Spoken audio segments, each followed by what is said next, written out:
I came to Churchill, Manitoba because it's the most reliable place to photograph polar bears in the wild.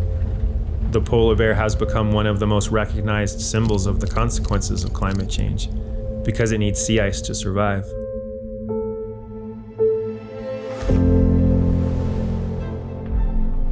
Two days ago, there was no ice visible by satellite. Geoff York, Director of Conservation for Polar Bears International, has observed changes to the sea ice year after year and knows how vital this ecosystem is to the bears. Around the Arctic, as sea ice continues to retreat, we're seeing more polar bears spend more time on shore in more places, and that just sets them up for increased interactions with people, and that often doesn't go well for the polar bears, and it sometimes ends in people being injured too. Testing has begun on an early detection system that could save the lives of both humans and bears. My name's Elbert Osborne, and I've spent the better part of my career documenting our changing planet. On assignment, I'm working to make a series of images, one in particular for the cover of Smithsonian magazine. But images are everywhere. We see so many of them now.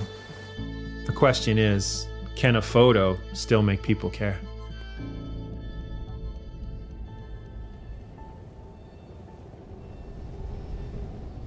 At first glance, the tundra is a desolate landscape. There's rocks, ice, snow, and the wind.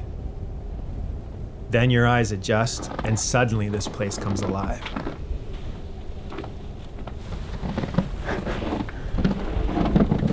There's a mom and two cubs, and they've come ever so close to the tundra buggy.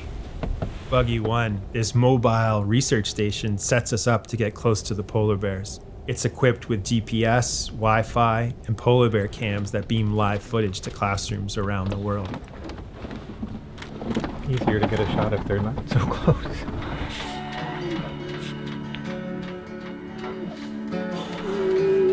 Here comes. This cub is ever so curious. And Mom's just patiently waiting.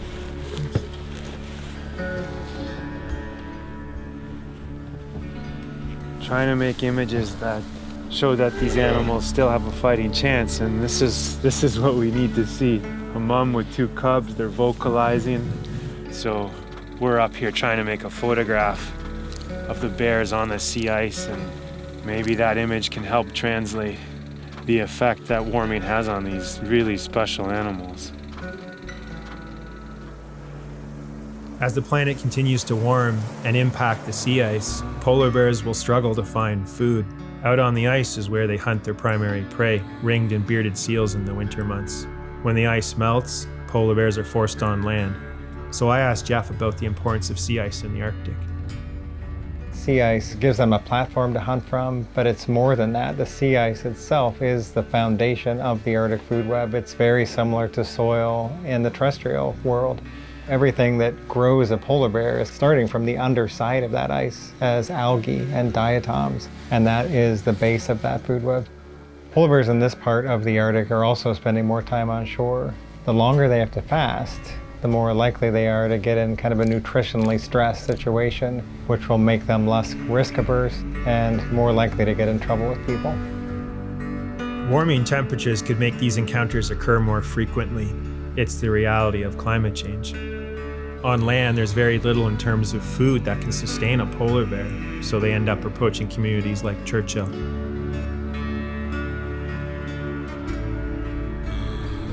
At our base camp on the tundra, PBI is testing compact radar technology in an effort to develop an early detection system that can warn a community when polar bears are nearby.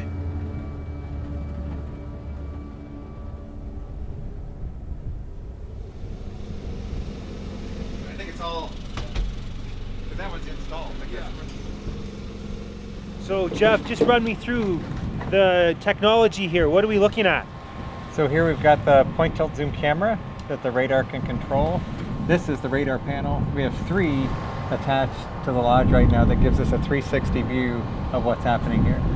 This is just the radio system that connects it all to our wireless network here, so it's accessible from literally anywhere in the world. So the shot I need then should really emphasize the panel, I think. Yeah, the panel's the heart of the radar system. Okay. I'm trying to illustrate what sea ice loss means not only for the bears, but for humans as well. An early alert system like this radar setup will without a doubt save the lives of both humans and bears.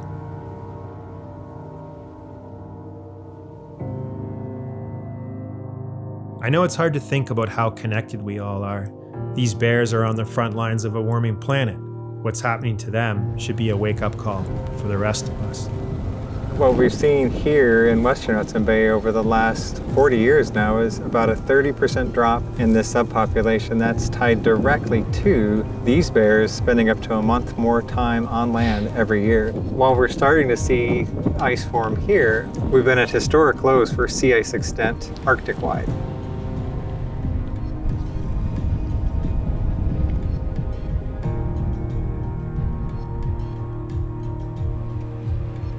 As night falls, we have to be even more alert as the bears emerge in and out of the darkness.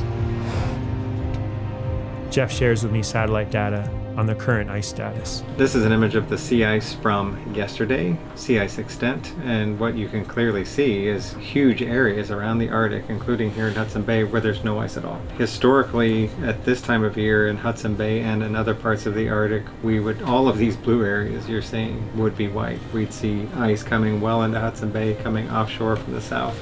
So the sea ice is forming a lot later. Sea ice is forming later, it's not becoming as thick, so then it's also melting earlier. This is why it's so important that we try to make a photograph with the polar bears on the sea ice to translate the science that you're talking about. So. Absolutely, that's where they want to be, that's home to them. How can we make this problem of retreating sea ice relatable to people? Part of the work is about trying to communicate what most of us will never get a chance to see. So how do we make people care about something they can't see?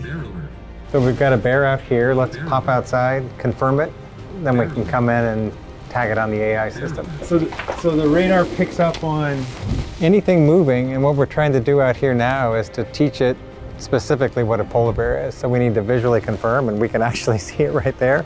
So the bear, we can make it out. Yeah, just at the edge there, but the radar can see it. That's the bear that's shown up on the radar. Very clearly. And not only is it seeing it, but it's tracking it in real time. So if a conservation officer were responding, they could say, well, actually now it's over here and I need to drive down this road or this street. That's how the community benefits from this super sophisticated piece of technology. Absolutely. So even here in Churchill, where they have a really good polar bear alert program, it still relies on human eyes. The community can be alerted when bears are getting close, even at night. Even at night, even in a snowstorm.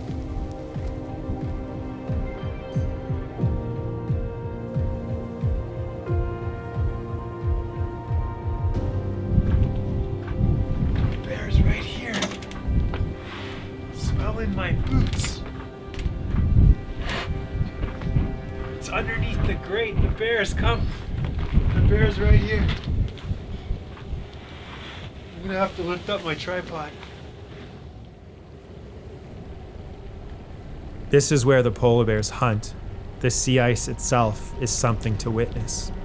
Its shapes, its colors, its textures, and if you consider the angle of the light, the color of the light, the volume of the light, this place is just magical. But it's disappearing.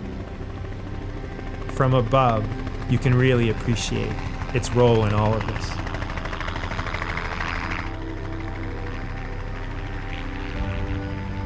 Everything has to go right to make this image. The weather, the helicopter pilot, communication with the helicopter pilot. The aerial image has become part of almost every assignment I do now. It is what transports people into these places. Now we just need the bears to cooperate with us. Okay, I got her.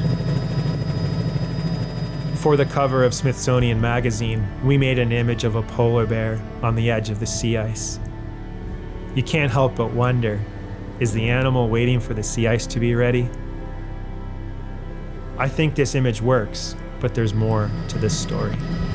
It's just so nice to see them out here. Wow. Okay, we can leave her be.